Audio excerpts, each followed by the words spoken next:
Welcome to There She Grows podcast, where ambition meets authenticity for women entrepreneurs and podcasters. I'm Abby O'Sullivan, your multi-passionate host, podcast manager, and collector of life lessons. I'm here to remind you that while growth isn't always linear, it can be embraced. And if what you need right now is a solid self-care tip, practical business advice, a chuckle, or the encouragement to keep showing up and sharing your gifts with the world, you're in the right place. Let's dive in.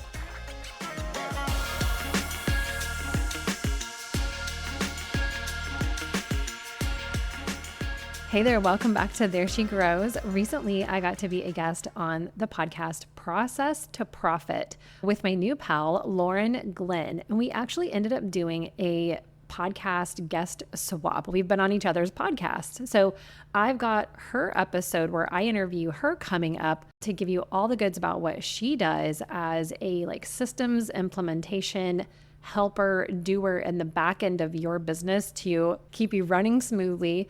And then I was a guest on her podcast where she talked to me about podcasting and how you can use it to spread your message to more people, how it can help make your content life simpler. And this is a super fun way to collaborate with other podcasters and then have another piece of content to repurpose on your podcast, just like I'm doing today. It's so different when someone else is asking you the questions that, you're normally talking about some of the stuff on your own podcast maybe, but it's so different when someone else is interviewing you. It's super fun. They get to ask the questions that they really want to hear. I had a great time chatting with Lauren, and it's been so fun building that connection and relationship with her further. Just being able to support each other on social media, getting together for some entrepreneur brainstorm, what's going on in our lives chats. And I can't say enough about how cool it is to be able to connect with people so easily on Threads. It's insane, y'all. So if you haven't gotten to check that out, you better get there. You can find tons of guest spots. If you're looking to be a guest on podcasts, Threads is a great way to get yourself on more podcasts. If you're looking for guests for your podcast, Threads is also a great place to do that and just really quickly connect with people. So without further ado, here is the interview of me from Lauren's podcast, Process to Profit. And if you need help with the back end, the processes, time management, productivity, systems in your business, go check out Lauren's podcast. I'll, of course, have it linked in the show notes.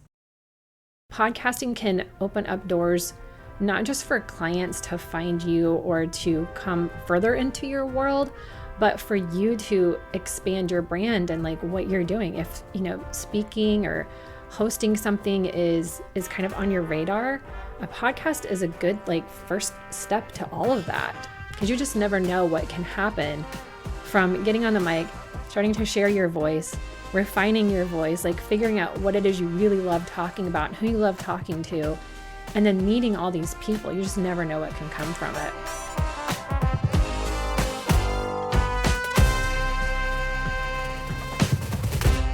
Welcome to the Process to Profit podcast, where we find out about the key processes and productivity techniques that drive successful service-based businesses. Whether you're just starting out or looking to scale, join us as we uncover practical strategies to streamline your operations and help you make more money by boosting your profitability. I'm your host, Lauren Glynn. Let's go ahead and get started. My guest today is Abby O'Sullivan. Abby is the co-founder of Wonder Podcast Productions, a full podcast management agency that helps business owners make money from their podcasts while saving them time on their task list. She's passionate about supporting fellow women business owners and sharing their voice, expertise, and experiences to connect with and further your impact in your community. Abby's love of podcasting also extends into hosting two shows, There She Grows and the Beauty Pro Wellness Podcast. Abby, thank you so much for being here today. Thanks for having me, Lauren. I am excited to be here and to chat with you about podcasting. Ironic, we're talking about podcasting on a podcast. So meta. Well, so I gave your bio. Yeah, right. So I gave your bio, but why don't you tell us a little bit more about what you do, who you help, all of those good things. Right. So I am a podcast host and manager, and we really love, I started the company with my sister. So I say we, because it's me and my sister. And we really love helping coaches who want to grow their podcast in addition to their business, who really want to use their podcast as part of their marketing funnel. I think we would probably help anyone maybe, but we really love that. We love the strategy part and helping all of you make it a solid part of your marketing funnel, your content process, and all of the above. Great. Well, as a brand new podcaster, I'm excited to pick your brain today so I can learn all the things. So tell me a little bit about what difference podcast hosting has made in your life personally that led you to want to start to help other people to do the same. Oh gosh, I love this question so much because I love podcasts. And when I started a podcast, it was kind of like part of my business. It was an extension of my health coaching business at the time.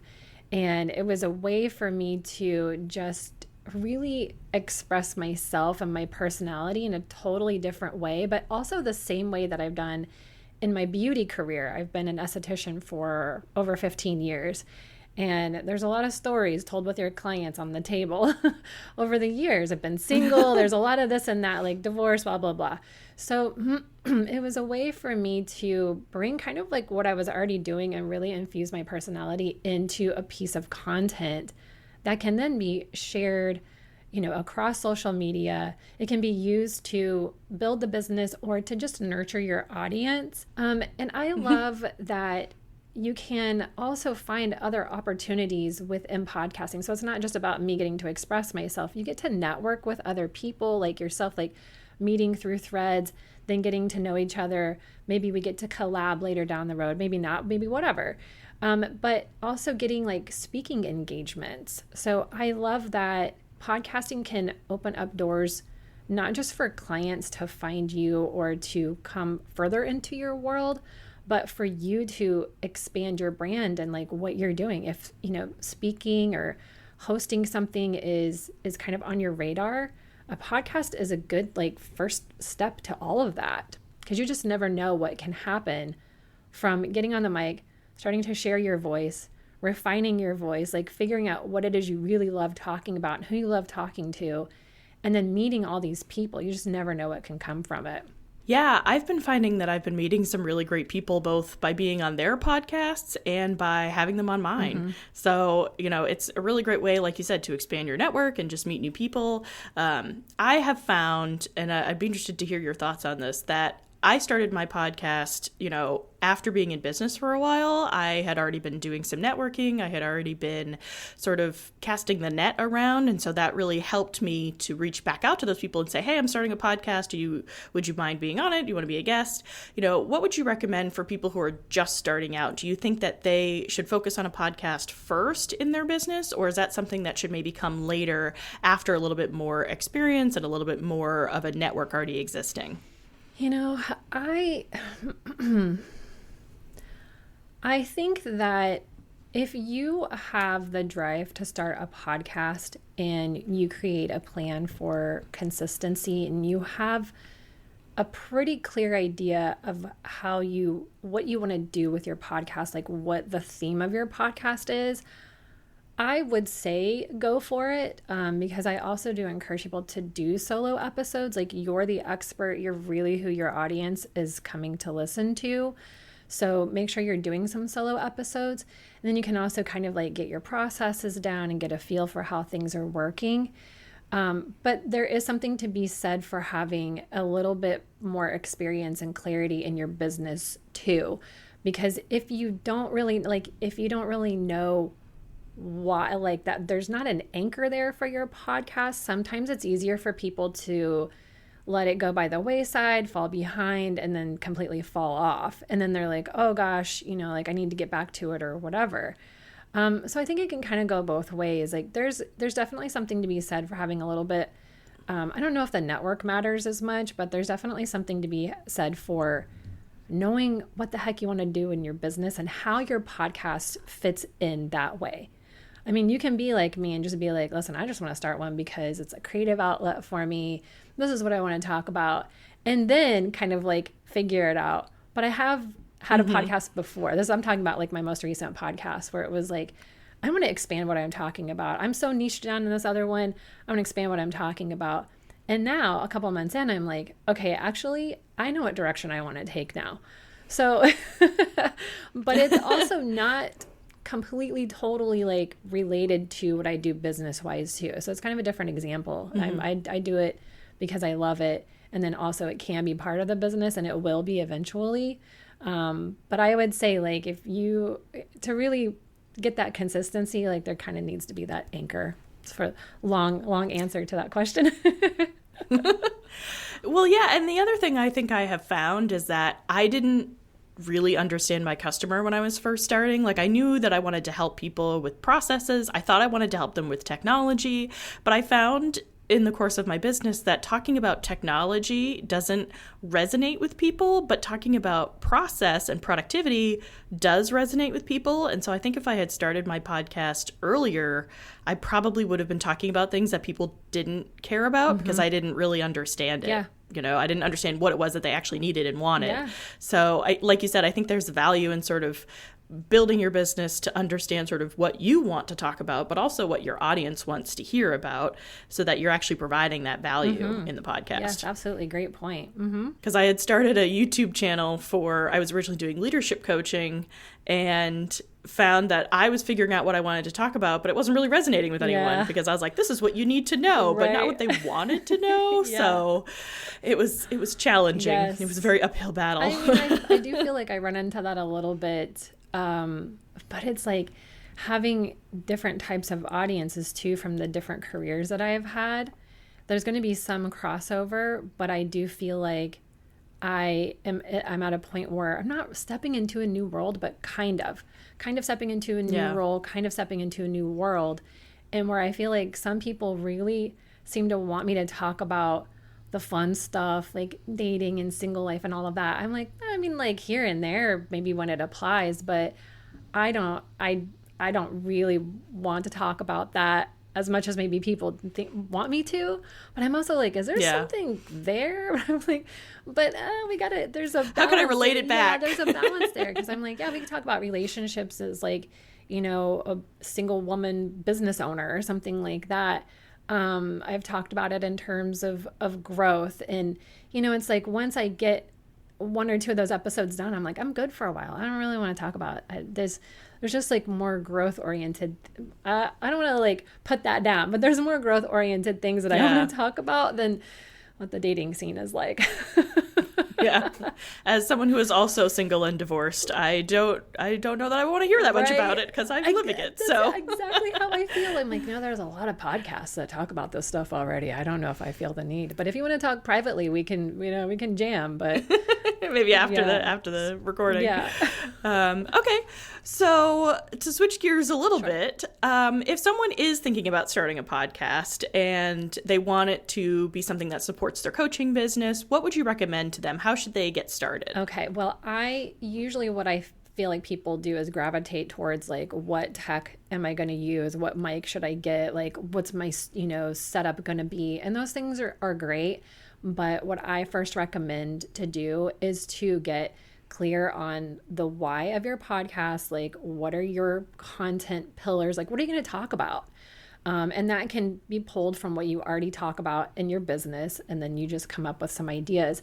And I really like to encourage people to come up with not just like a handful of topics that they're going to talk about, like ideas, like episode ideas, like maybe 20 to 30 episode ideas. Like get yourself a nice long list of episodes that you would actually want to record so that you have plenty to go on for when those weeks like recording feels a little bit tougher. Like you just visit that list, because if you can get past that first like 10 episodes, like you get a little momentum, you start scheduling some guests if you're going to do that, and then you're kind of on a roll. But a lot of times people are like, oh, the mic, the this, the that. I'm like, don't maybe like do that, but like do this first. Yeah, focus on what people are going to be hearing, not how they're going to be hearing it. Yeah, and just know how it's going to fit into your business. Like, do you have some resources that you're going to link back? Do you plan to talk about your offers, which if you have a business and you're starting a podcast, you should. So think about how you're going to incorporate talking about your offers within your content, in your show notes, or how you're going to link this. Like, you really can use it with your marketing plan if, you have one, which we should, at least roughly. Yeah. So in theory. Yeah, in theory. And it's okay if you don't feel like you have because I know there are people who are creating courses out there. Maybe they're not really sure, but you probably have some resources that you can link to start to give people you're giving them value through your podcast. So you don't always have to have something else to offer, but it's really cool if you do, and you can just have it in the show notes. It's just something that you can mention hey, if you want to hear more about this, I've got this great resource. You can just hit the show notes and sign up for it. Then you've got their email and this and that. So it's the content, and then knowing how it's going to work into your business, because otherwise it's like a hobby. It becomes another job, because it's not podcasting is a little bit more than just hitting record. Yes. Yeah, it's funny you talk about focusing on the equipment. When I started my YouTube channel, I was all about I got to get a nice camera and I got to get lights and I have to get a good microphone, and I'm going to need a lav mic, one of those clip-on ones, because that's important when you're sitting in an office. And I did not focus on the topics because I was like, that's the boring part. I'll figure that out later. And it was a slog. It was a slog because I wasn't excited about the things I was talking about. I didn't really have a plan. I was batching my recording, but it wasn't anything that I was using AI a lot to write the scripts, and it was very jilted, and it didn't sound like me, and it didn't sound natural, and it was just really painful, and I wasn't seeing any reward from it because people could see that it wasn't something that I was really excited about. So yes, I should not have focused on, it's nice because now I have a nice camera to do this video podcast with, but that was not what I should have been focusing on in the beginning. But that's the easy part. Yeah, that's the fun part. It's the fun stuff, and I totally get the same way. Sometimes I think how could I make my setup cooler? And it's okay, you're not I, as a podcaster, am not focused on video. So I'm trying to don't worry about it so much. That way you just do the thing. So I understand it, and it is the fun stuff. It's fun to pick out that stuff and to think about it, and it's easy and it's flashy, and everyone's, showing off their cool setups and stuff. But I would, and especially if that's something that's going to hold you back, please get that out of your mind. It doesn't really have to be that difficult. Yes. And just get started, Yeah, I invested in the flashy lights, the lights change color, and so I'll not necessarily. It looks cool on camera, totally not right now because I don't have the color. And now but you have it, so now you can use it. Yeah, if you want. I have it if I exactly. Okay, so more about getting started. How do you recommend someone go about getting started content-wise? So, for example, what I mean is I decided that I wanted to batch as many episodes as possible in the beginning so that I could, focus on it for a season and then sort of release as I go, and then do an intense month of recording and then, release over time. That's the way that my mind sort of works. Do you have any recommendations in terms of process for beginners about what might work better for them? Because I know not everyone wants to record 20 episodes in a month like I'm currently doing, and it's overwhelming with all the editing and everything. I don't know that I made the right choice, but what would you recommend for someone just getting started, sort of managing all of the process behind it? Well, we can outsource, so there's that's true, yes, but if it's not in the budget, right now it's not always in the budget, so yes, I'm well, if you do get overwhelmed, think about that. I don't know if there's a right or wrong, mostly because I think it is based on personality. You're going to figure out what your pace is with the amount of interviews you're doing right now. Maybe 10 a month is better for you whenever you do schedule. Maybe 10 at a time is good for you. I kind of did the same thing when I first started. I had a lot of colleagues in the health coaching industry, and I was like, who wants to be on my podcast? Who wants to talk about this? And I had so many guests and so many recordings, and I just realized I got to pace it a little bit more. I got to slow it down a little bit more so I can keep up with the editing and with the content, and just with the energy level that it takes for me personally, I feel like it takes some energy to host guests and to be a guest. Like, this is actually easier for me. I don't have to deal with the back end of it. I just show up and, talk about stuff. Yep. But as a host, like, you're paying attention to a lot of things at once and still trying to be an active listener. And I had to kind of refine that skill as well. Like, interviewing is a skill and doing it well is a skill, and making the episode sound good and flowing is a skill. So I think that everyone will find what they want to do in terms of pacing. I would say, like, some of the best practices are just to be a few episodes ahead, and if you do record a bunch and you've got some great guests that you want to put out sooner than your solo stuff, then at least you have some solo episodes in the can for whenever maybe you're not feeling it that week or whenever you go back to recording, because some people do seasons and then release it over time. Some people are just going to do year round. Some people want to take the summer off. And what I'm finding is that really it can be done all these different ways. And like, your people are going to be there. Just kind of like communicate with them. If you're doing seasons, like, let them know, like, season 1, like, stay tuned for season 2, like, blah, blah, blah. And you can do that with your social media and stuff too, and your email newsletters if you use them.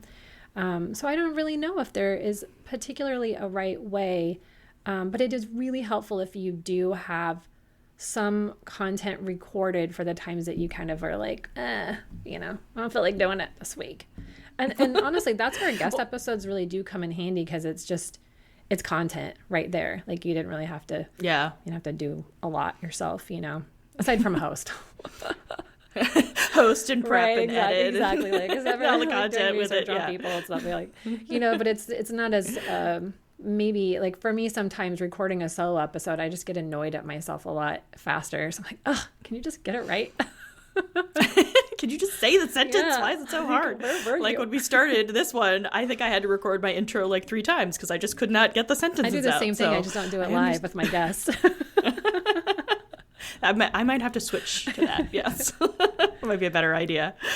Okay, so what benefits or opportunities have you gained or seen others gain from podcast hosting and guesting? I love being a guest on podcasts. Like you said, there's a lot less overhead when you're just showing up and talking. But what benefits have you seen other people have or get from being on podcasts, either their own or someone else's? So really, guesting is amazing because you're essentially cross-promoting with probably a similar yet slightly different audience, is at least what I recommend for people to find. So maybe not somebody who's doing the exact same thing that you are, unless y'all are collabing on something, like maybe there's a summit you're hosting together or something, and that episode is sort of in promotion of that. But finding those similar yet slightly different or like related audiences to what you do and who you helps you reach different people. It helps bring value to that person's podcast that maybe they don't necessarily talk about as in depth as like you do. So like as a health coach, I could maybe not go on another, like if my specialty is stress management, maybe I don't need to go on somebody else's podcast that really, talks specifically about that. I could go on like a relationship podcast and talk about dealing with, our feelings through the roller coaster of dating, like not to bring up dating a bunch, but it's an example that I use sometimes because it's a similar audience yet different than maybe who I talk to on a regular basis, or maybe there's some crossover there. So it's helping to expand your brand to different new audiences. Guesting also gives you a lot of practice talking about what you do. And it's kind of like when you do networking in person and you go to those very specific groups where you get up and do your little spiel and all of that, you really learn how to talk about what it is that you do. And we can do that through social media, of course, obviously. But guesting is kind of like that. It's like that sort of impromptu, like on the spot stuff that can be like, you don't get necessarily a do-over like you can on your stories. You can, that was bad, so it's kind of cool because it gives you a chance to grow in that way and just get more comfortable speaking about yourself. like kind of hyping yourself, talking about what you do, like as in the expert role, and really owning that. Because sometimes we're also a little too humble about how much we know. Like you go back and listen to one of your podcast episodes. I did that this morning.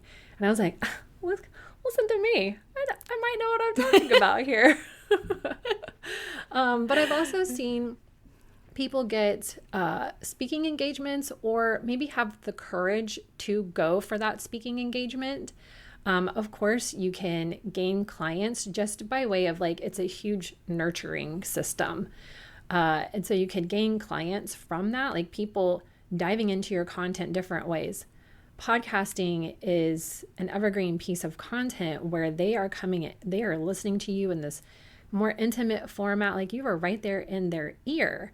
So they really like that, like no trust factor is like, we're deep in it. So then people can like, oh, maybe I want to do this with her or whatever. So there's all kinds of ways that it can really enhance your life and your personal and professional development and your business.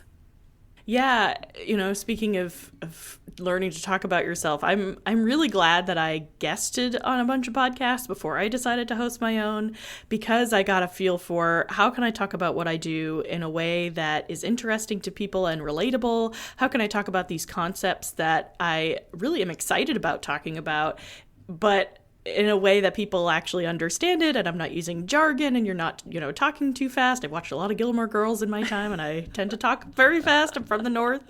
So, it was a great learning experience for me, and I still do it all the time. It's a great learning experience for me for exactly those reasons, learning how to talk about, and my first few podcasts were rough. Like people would ask me a question and I would have like my notes in front of me about what I wanted to talk about, but you can't read notes and talk at the same time. Well, maybe some people can. I can't read notes and talk at the same time very easily. It's not super smooth. Yeah.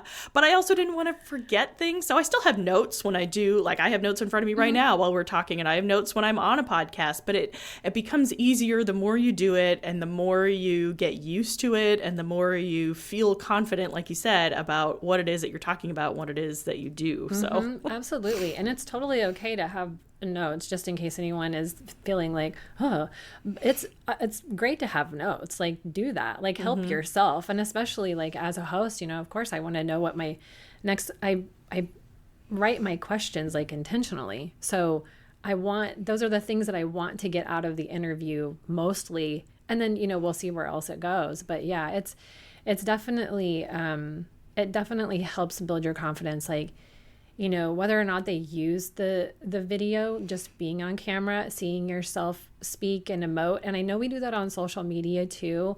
It's just that we have more control over that as well. There's less control over what's going on here for like me as a guest, so you just have to keep doing it. Repetitions make you stronger. Yeah. So if I am a coach, I am a coach, but if I were a coach coming to you saying, I really want to do a podcast, but I already feel like I'm creating all of this content, on social media, and I'm doing blog posts and I'm doing all the things, what would you tell me about how podcasting can make content creation easier or simpler, or maybe it won't? I don't know. How does adding a podcast or doing a podcast, maybe you're not adding it, maybe you're swapping, how does that impact your content creation process as someone who is already a service provider and already doing a lot of content creation? Yeah, the whole content creation thing can be such a hamster wheel. And for me, I have experienced burnout just constantly trying to create like a new post, a new this, a new that. And when you think about using, and you can do this with a blog too, but we're talking about podcasting. Let me get a little sip of water here. Sorry, I felt like my throat was going to get scratchy. Don't want to cough in your ear. Let's think about taking the podcast, this long form piece of content, and using it as like it's the whole cake. And we're just going to cut slices from that. And that's all of our content. That's what I like to think, because cake is yummy. So we can visualize that. And you have your blog, you have a newsletter with the transcription and the content from the podcast. And yes, you can use a transcription, obviously, just as it is. put it on your website. It does help a little bit with SEO, but it makes it accessible for people. And then with your the transcription, you can also turn it into a blog and into a newsletter. So then you have those written pieces of content. And we all know, I think what happens is that we worry about repeating ourselves too much or the same content in different places, but not everyone is going to see all of those different pieces of content saying the same thing at the same time. And we do need to have things repeated to us. You've heard something like a million times, but then one day it just finally hits, or one day you finally hit the link and buy. So that's where I want people to kind of get over that like little mindset thing right there and stop worrying about repeating yourselves, because we know how much we need it. So then you have your blog and your newsletter, and then you can take clips from your podcast and you can use the sound bites, the audiograms that we see. You can turn them into quotes, and you can kind of expand on that in your caption if you want to. Sometimes I use these clips as like a jumping off point for maybe even furthering my thought there. So then you have some content. You can create threads from these things, like discussion points on Threads or wherever, like Twitter or X, whatever it's called. Whatever we're calling it these days. Yeah, whatever we're calling it. I'm not on there, so I don't care. But so like there's a lot you can do there for social media. And then you can also like maybe there's some inspiration there for questions for your community to like start some engagement like in your stories, or if you have a private community, maybe there's something that comes from that podcast that you can bring into the group and open up for discussion. And then you could link back the podcast if you wanted, but it just helps inspire you to like keep talking about this thing. And it's relevant. It's, it's this week's episode. It's right in your mind. And you could also draw inspiration for like a mini course, private podcasts, an ebook. Like there's all kinds of ways to use your podcast. And so that's what I really love for people to just think about that as like the top, and then break it up into sections. And it doesn't have to be just literally only audio clips, because they kind of get boring after a while. So you got to figure out how we can make those a little bit more interesting. It doesn't necessarily have to be you on the screen, but people do, I think, love to see people's faces. So just kind of like mixing it up a little bit. And then I will say, before we even get to that, like being able to structure your podcast in a way that there is kind of a middle, and like we're stating the problem, and then we're talking about the problem, and then there's maybe an outro or whatever. But that way you have spots where you're going to have content to pull from that. Instead of just like a long ramble where maybe you got like one, hot nugget off or whatever. Like if we're outlining a little bit, and even if you want to script it, then that you're going to have some content to pull from that. And then you don't have to necessarily worry so much about all these like little different organic pieces of content. You can create some space for that stuff to come to you when it comes to you, but you've got your core messages constantly being put out into the world from your podcast episode. Yeah, I love that. I love the idea of using it to simplify and streamline it all, because it's all, here's the one idea, or not one idea, but, here's the hot topic for the week that I want to talk about that's in my podcast episode. So I'm going to just make everything related to that because it's easier. And that's how I was doing it when I was doing my YouTube channel. Was I would have a topic in the video. I would have a weekly newsletter that would kind of go over the topic. I would have a Monday leadership tip that was related to that same topic, and it maybe came from the video. And then I would have, different social media posts that were all related back to it. And I think I saw somewhere that a person needs to hear a message 7 times for it to really like sink in and relate. And that just seems so high to me, but it kind of makes sense when you think about it. So I think that, like you were saying, don't be afraid of repetition. It's okay to say the same things over and over again. People are not going to see every single thing that you put out there. Even your like most dedicated fans are not going to see every single thing that you're producing. And even if they do, it's okay, because you're repeating the important things. You're repeating the things that they have to hear, the things they have to learn in order to make the change that you are trying to inspire them to make. So it's okay to reinforce it multiple times. Yes. Okay. Well, Abby, thank you so much for being here. I really enjoyed our talk. It's good to hear that I'm already kind of doing the right things and some new things that I didn't even consider with my podcast. So, so if people want to get in touch with you or work with you, what is the best way for them to reach out to you? So they can connect with me on Instagram and Threads, and you can connect with me through the professional account Wonder Podcast Pro or my personal account. I really don't mind either way.